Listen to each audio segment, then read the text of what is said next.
Hey yo guys, back for part 2 of listed top 20 heels of all time. Now let's just run down through the top 20 that we already, or the top 10 that we went through.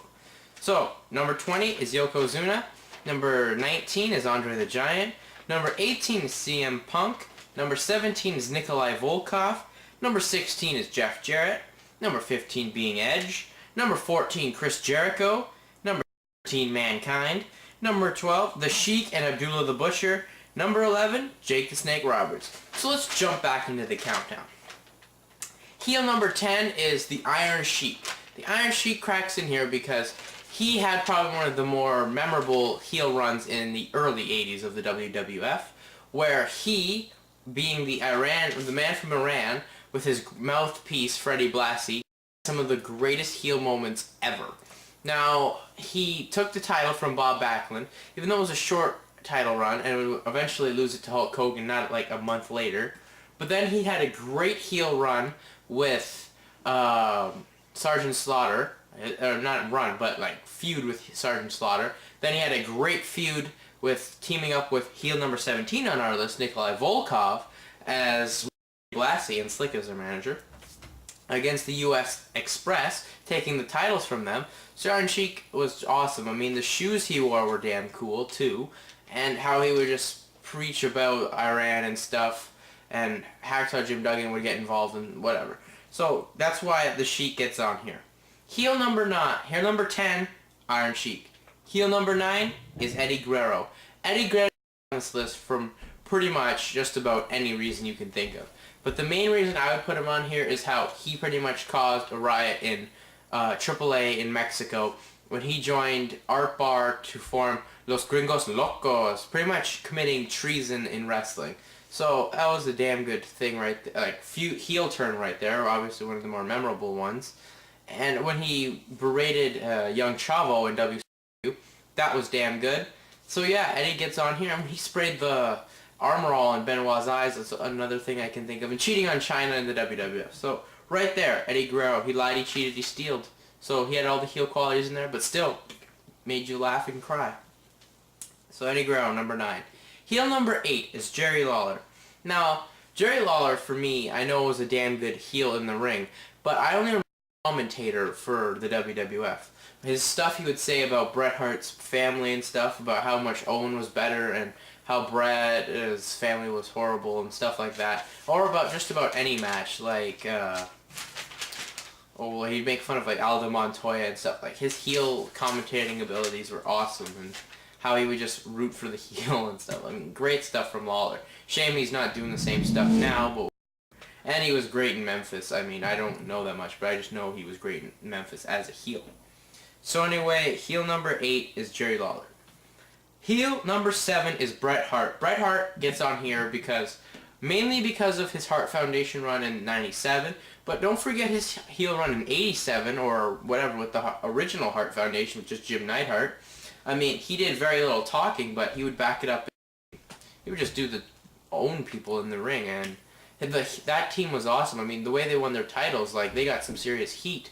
Pretty much a handicap match on how Jimmy Hart paid off the ref, but still. But let's go back to 97 when it was just Bulldog, Owen, Bret, Jim Neidhart, and Brian Pillman as the Hart Foundation. And they would just piss off the American fans about, oh, like, this city is shit, and they just put a sewage thing. That would be Pittsburgh for that example. And how he would just support Canada and say what's wrong with it and stuff. And you can't take away Bret Hart's heel ability. And he was a good heel in WCW too. So yeah, Bret Hart on this list, number 7. Heel number 6 is Owen Hart. Owen Hart gets on here from just straight out 94. If you want to know, you don't know what you're missing. If you don't know why he's on here, like, watch your tapes, man. Owen Hart gets on here because of the way they had it about how Bret got put Owen down. Have fantastic matches. Owen would have fantastic promos. And the pay-per-view that put Owen over as a great heel in my mind is King of the Ring 94. When he would talk, had a great coronation thing, or interview, promo, and when he had great matches with 1, 2, 3 Kid, Tatanka, and Ramon to win them all. So yeah, Owen gets in here too, but his match with Bret are way better. Heel number 5, Rick Rude. Rick Rude gets in here just because of his trying to be the home wrecker in the Jake Roberts, Cheryl Roberts marriage when he had to have Cheryl on his trunks. I mean, that was freaking amazing heel run. And his feuds with the Ultimate Warrior and Piper, great stuff. You can't discard Rick Rude. Rick was definitely deserved the title. His promos were awesome too. I mean, he would just put people over by being a great heel and in the ring. So awesome. So heel number 5, Rick Rude. Heel number 4, Triple H. Triple H gets on here just because of his heel run as the Cerebral Assassin when he would take out people like Mick Foley and stuff with the sledgehammer, and oh my god. Their matches with Cactus Jack. I mean, he had what Flair had, where he would go into match types where it looked like there's no way he's going to win, and he'd just come out and still be champion. I hated him for it. I know most people did. So that's why Triple H gets on here. And his promos would be awesome, and his feuds with Austin. Oh my god. Great. That's why Triple H gets on here. Heel number 3 is HBK, Shawn Michaels. The Heartbreak Kid Shawn Michaels. Shawn Michaels gets on here of pretty much how he embarrassed Canada when... Okay, first of all, about the Montreal incident where he knew about that they were going to screw him and didn't tell Bret. That pissed me off and like all of Canada and most fans in Europe or wherever, and maybe in America too. And when he came back to feud with Hogan when he was the mini heel there, and he just embarrassed Quebec again. So his like anti-Canada whatever was just great. And runs in '93 were fantastic too, but that's what's going to get him on here. Heel number 2 is Roddy Piper. Piper gets on here for pretty much the year 1984. He was the best heel in the wrestling business, okay? Because Piper had the ability, like first of all, what got him over as a huge heel was when he ruined the Captain Lou ceremony, took the plaque, broke it over his head, kicked Cyndi Lauper in the head, something, because no matter what celebrity you bring in, it may be female, whatever, she's never going to get kicked in the head. And Piper put like MTV over too, and it led to their stuff with Hogan that set up Mania 1, like the war to settle the score, etc. I mean, Piper would be riots and stuff just because he was there talking smack. And Piper's Pit, oh my god, get out of town. He just embarrassed anyone on there. So heel number 2, Roddy Piper. And the number 1 heel is Ric Flair, the Nature Boy. Now, Ric Flair is number 1 for a reason.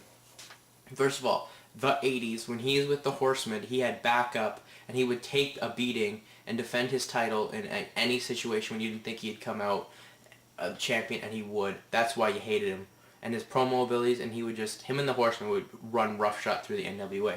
They would beat people up, and not even, great stuff. And the feuds with Sting, Hogan, Magnum TA, let's just think about people Flair, and Savage. I mean, him in the WWF too, like when apparently he had relations with Miss Elizabeth. Like, oh my god, that was some awesome stuff.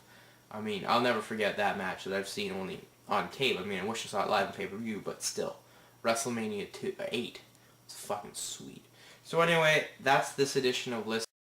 I will make an Impact review in a smidge of time. Maybe tomorrow. I'm pretty busy with homework. I just wrote a huge essay. So anyway,